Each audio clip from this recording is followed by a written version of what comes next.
The mayor continues to say raising property taxes is a last resort, but he does acknowledge that would raise costs for landlords, which may make freezing the rent for 2 million rent-stabilized tenants difficult. It was all smiles and cheers while breaking ground on more than 300 units of affordable housing in East Harlem. But Mayor Zohran Mamdani is still taking tough questions about his threat to raise property taxes across the board to help fill a $5.4 billion city budget deficit. That is, if Albany does not come through with a tax on millionaires and corporations to plug the hole. Nearly every other local leader, including the city's money man, Comptroller Mark Levine, has blasted the notion of even putting property taxes on the table.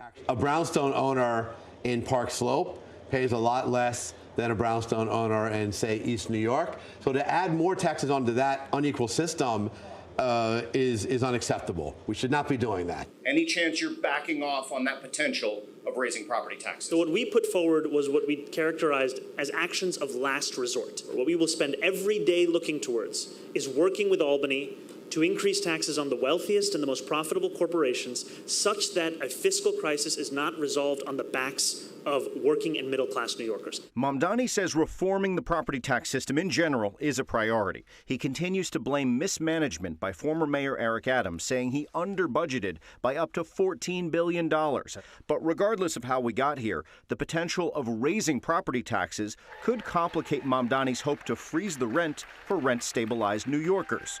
The mayor has now officially appointed the majority of the Rent Guidelines Board. Still, he acknowledges the board is independent and must consider the costs of landlords when setting rental increases each year. If property taxes do go up, costs to landlords go up as well, and it might be hard to justify a rent freeze. We are working to lower costs for property owners across the city. As I have said, the question of raising property taxes is that of last resort, one that we are deeply hopeful of avoiding. One more note, especially after the cold snap that we've had, he promised to stop those raids of the homeless encampment.